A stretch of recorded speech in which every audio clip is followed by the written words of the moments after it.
खास खबरें बेबाक अंदाज, नई दुनिया लाइव।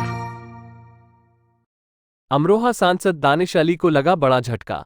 बसपा प्रमुख मायावती ने पार्टी से किया निलंबित। विज्ञप्ति के मुताबिक दानिश अली बसपा लोकसभा सांसद अमरोहा उत्तर प्रदेश को पार्टी विरोधी कृत्यों की वजह से आज दिनांक 9 दिसंबर 2023 को पार्टी से निलंबित कर दिया गया। दानिश अली जेडीएस से बसपा में आए थे और पिछले लोकसभा चुनाव में अमरोहा सीट से पहली बार सांसद बने। इसके बाद बसपा सुप्रीमो मायावती ने उन्हें लोकसभा में पार्टी का नेता तक बना दिया। लेकिन ऐसा क्या हुआ कि बसपा को अपने ही सांसद को सस्पेंड करना पड़ा? मुझे करीब 4-4:30 बजे सूचना मिली मेरे पार्टी कार्यालय से कि मुझे बहुजन समाज पार्टी से पार्टी विरोधी गतिविधियों के चलते निलंबित कर दिया गया। मुझे मालूम है आप पिछले 1.5 घंटे से मेरी प्रतिक्रिया लेने के लिए इंतज़ार कर रहे थे। मैं इतना ही कहूँगा कि बहन कुमारी मायावती जी का हमेशा मैं शुक्रगुजार रहूँगा कि उन्होंने मुझे बहुजन समाज पार्टी का टिकट दे करके लोकसभा का सदस्य बनने में मेरी मदद की। बहन जी ने मुझे बहुजन समाज पार्टी लोकसभा में संसदीय दल का नेता भी बनाया। मुझे सदैव उनका असीम स्नेह और समर्थन मिला है। उनका आज का फैसला जरूर दुर्भाग्यपूर्ण। मैंने अपनी पूरी मेहनत और लगन के साथ बहुजन समाज पार्टी को मजबूत करने का भरसक प्रयास किया और कभी भी किसी प्रकार का पार्टी विरोधी काम नहीं किया है। इस बात की गवाह मेरे अमरोहा की जनता है। मैंने भारतीय जनता पार्टी की सरकार की जन विरोधी नीतियों का विरोध जरूर किया है और आगे भी करता रहूंगा। चंद पूंजीपतियों द्वारा जनता की संपत्तियों की लूट के खिलाफ मैंने आवाज उठाई है और आगे भी उठाता रहूंगा, क्योंकि यही सच्ची जनसेवा है। यदि ऐसा करना जुर्म है तो मैंने जुर्म किया है और मैं इसकी सजा भुगतने के लिए तैयार हूं। अमरोहा की जनता को मैं आश्वासन देना चाहता हूं कि आपकी सेवा में मैं हमेशा हाजिर रहूंगा। मैंने कहा कि मैं जिस दिन से मैं सांसद चुना गया, पहले दिन से मैंने जनता के हित और पार्टी की आइडियोलॉजी को ध्यान में रखते हुए संसद के अंदर, लोकसभा के अंदर मैंने इस देश के शोषित, वंचित, पीड़ित समाज की, किसान की, गरीब की, मजलूम की, पिछड़े वर्ग की, शेड्यूल कास्ट की, दलित की, अकलियत की, बेजुबानों की जुबान बनने का काम किया। अगर ये सब पार्टी विरोधी है तो मुझे पता नहीं। कहीं भी कोई अन्याय होता है उसके खिलाफ सबसे पहले आवाज बुलंद करने का काम किया है और आगे भी करता रहूंगा। सर, आपने एक ट्वीट किया, उस पर लिखा कि लूट जो हुई है उसको लेकर के मैंने आवाज उठाई है, जिसका मुझे इस तरीके से सामना करना पड़ा। वो लूट किस तरीके की, कौन सी लूट? देश के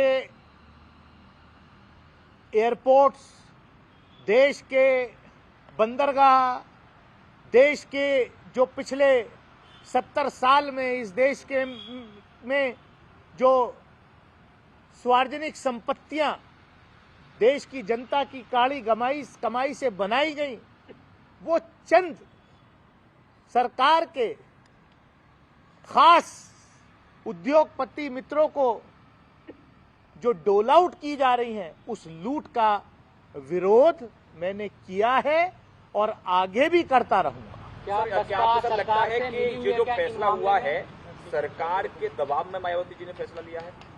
देखिए, इस पर मैं कोई टिप्पणी नहीं करना चाहता। ये आप लोगों का काम है इसको एनालाइज करना। मैं एज अ मेंबर पार्लियामेंट मैं जिस फोरम पे था उस फोरम पर मैंने अपनी पार्टी की आइडियोलॉजी, इस देश के संविधान के निर्माता बाबा साहब डॉक्टर भीमराव अंबेडकर के सपने को संविधान के दायरे में रहते हुए कहीं कोई नाइंसाफी चाहे सड़क पे हो रही हो या संसद के अंदर हो रही हो, उसके खिलाफ आवाज उठाई। मैंने जो प्लेटफॉर्म्स पर एज ए मेंबर पार्लियामेंट मुझे अपनी भूमिका निभानी थी, चाहे पार्लियामेंट्री कमेटीज में हो चाहे संसद के अंदर हो, वो भूमिका मैंने अपने कॉन्शियस के आधार पर मैंने वो अपनी आवाज को बुलंद किया है। चाहे अगस्त 2019 में जब जो है जब मैं संसदीय दल का नेता था तो कुछ बिल्स जिन पर पार्टी की लाइन थोड़ी कंफ्यूजन में था हमारा मामला, तो हमने अपनी लाइन बिल्कुल स्ट्रेट ली और उसकी सजा मुझे भुगतनी पड़ी, चाहे वो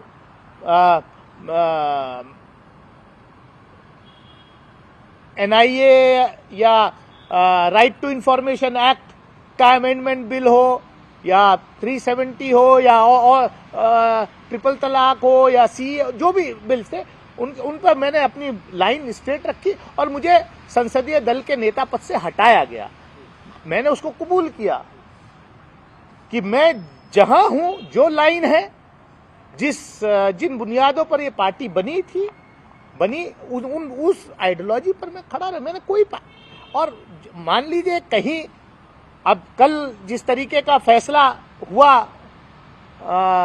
महुआ मोइत्रा जी वाले केस में, तो मैं अपना फर्ज समझता हूं, मैं अपनी जिम्मेदारी समझता हूं कि एक महिला सांसद के साथ अगर अन्याय हो रहा है तो उस अन्याय के खिलाफ मैं खड़ा हूं। मैं कमेटी के अंदर भी, एथिक्स कमेटी के अंदर भी खड़ा हुआ और मैं कल भी खड़ा हुआ, क्योंकि जिस तरीके की रिपोर्ट बनाई गई, कैश फॉर क्वायरी, अरे भाई कहां वो कैश, कौन से कैश की क्वायरी रिपोर्ट जो है वो टेबल की गई, कहीं तो दिखाई नहीं दिया, ना कहीं है।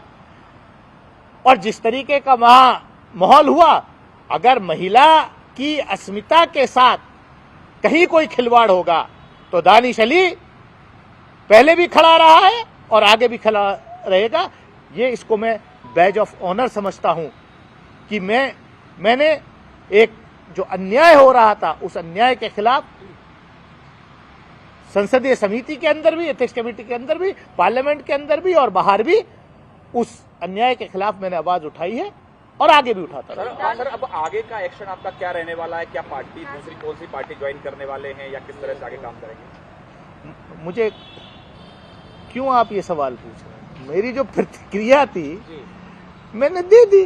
दानिश भाई, एक सवाल ये है, जो आरोप आपने लगाया है या जो भी बात आप कह रहे हैं अपनी प्रतिक्रिया के तौर पर, ऐसा लग रहा है कि विपक्ष इन तमाम आरोपों को सरकार पर लगाता रहा है कि चाहे बिलों के मामले में आपने कहा तलाक, 370 ये सब, और पूंजीपतियों का जो इशू है, क्या सरकार का सपोर्ट अंदरूनी तौर पर छिपे हुए बसपा कर रही थी? ये कहने का मकसद है कि चाहे पूंजीपतियों के आप बंदरगांव की बात करें, सब चीज़ें ये सरकार पर आरोप लगते रहे हैं। ये इसके पीछे आप क्या कहना चाहते हैं कि बसपा भी छिपा हुआ समर्थन? मैं ये कह रहा हूं कि मैंने सरकार की इन सारी दमनकारी नीतियों का, इन सारी जनता विरोधी, नौजवान विरोधी नीतियों का विरोध किया है। क्या ये विरोध करना पार्टी विरोधी गतिविधि है? ये मेरा सवाल है। आप अपने सवाल को अपने तरीके से करिए। मेरा जवाब ये है कि मैंने जिस चीज के लिए मेरे क्षेत्र की जनता ने मुझे यहाँ चुन करके भेजा, जो विपक्ष का रोल देश की जनता ने हमें दिया, उस रोल को मैंने बाखूबी निभाया है। And I am proud of it and I will fight back. I am not going to compromise on my ideology, on my principles. आपने एक आरोप संसद में भी लगाया था कि महुआ मोइत्रा को लेकर इतनी जल्दबाजी में पूरी कार्रवाई हो रही है, लेकिन आप वाले मामले में अभी तक उस पर बहुत ज्यादा कुछ आगे नहीं बढ़ा। ये तो देश के सामने है। हमारा केस तो 21 सितंबर को हुआ। महुआ मोहित्रा जी के खिलाफ तो कंप्लेंट थी मेरे ख्याल से 15 अक्टूबर को आई थी, 1 महीने बाद। वहां सब कुछ करके एक्सपेल भी कर दिया और देश की जनता, दुनिया ने देखा कि संसद कैसे शर्मसार हुई। उस पर कोई कार्रवाई नहीं है। तो देखिए क्या है वजह क्या कि लग रही है आपको? सीधा सीधा भाई जो लोग हैं, सरकार कोई भी ऐसी आवाज जो उनके खिलाफ या उनके एजेंडे के खिलाफ मजबूत आवाज पार्लियामेंट के अंदर है, उस आवाज को दबाना चाहती है। लेकिन हम दबने वाले लोगों में से नहीं हैं। हम देश की जनता के सवालों को लेकर के लड़ते रहेंगे, क्योंकि यही लोकतंत्र है, यही बाबा साहब का संविधान है, यही महात्मा गांधी का संविधान था, जिसके लिए ये देश आजाद है। सर, किस दल के झंडे के नीचे आप अपनी लड़ाई आगे बढ़ाने वाले? आप क्यों इतने उतारू हैं? आपको क्यों इतनी परेशानी हो रही है? देश का झंडा, उसकी इज्जत मेरे लिए ज्यादा अहमियत रखती है कि देश की इज्जत रहे, लोकतंत्र की इज्जत रहे, इस पार्लियामेंट की इज्जत रहे, उसके लिए मैं लड़ रहा हूं। आपको खाली ये चिंता कौन सी पार्टी का झंडा? अरे झंडा, देश का झंडा बुलंद करने के लिए हम लोग आए हैं और देश का, लोकतंत्र का आत्मसम्मान बचाने के लिए हम आए हैं। पार्लियामेंट में जो हो रहा है, जो देखा पूरी दुनिया ने, उस लड़ाई को हम लड़ेंगे। सर, जो सदन में बीजेपी सांसद द्वारा जो व्यवहार किया गया था, उसके बाद राहुल गांधी से मुलाकात आपकी हुई, क्या ये एक माइनस पॉइंट है? पार्टी ने इसको लेकर के भी कोई कुछ गलतफहमी? मुझे तो नहीं मालूम क्या माइनस है क्या प्लस है। मैं तो अपना जो पिछले 4.5 साल का मेरा टेन्योर है पार्लियामेंट के अंदर, अगर मेरा कोई भी सवाल, अगर मेरा कोई भी एक्शन पार्टी की आइडियोलॉजी, पार्टी की नीतियों के खिलाफ है, तो पार्टी वो बयान करेगी कि आपने ये गलत किया है। इस देश के शोषित, वंचित, पीड़ित समाज की बात करना मैं नहीं समझता कि पार्टी विरोधी गतिविधि है। अच्छा दानिश भाई, कितने वक्त से वाकई क्या संपर्क पार्टी से था आपका काफ़ी दिनों से, या सचमुच जिस तरह की बातें थी कि भाई वो प्रकरण भी हुआ था, उस वक्त भी मायावती जी का या पार्टी के नेताओं का उस तरह से बयान नहीं आया था आपके साथ जो संसद में हुआ, संपर्क कब से नहीं था पार्टी के साथ सही से? मैं समझता हूं कि ये सब चीजें प्राइवेट की होती हैं, और मैं उन नेताओं में से नहीं हूं कि जो अपने लीडर के साथ, जिसके साथ काम किया है, उन पर मैं कोई हल्के आरोप लगाऊं, कि ये मेरी परवरिश नहीं हुई।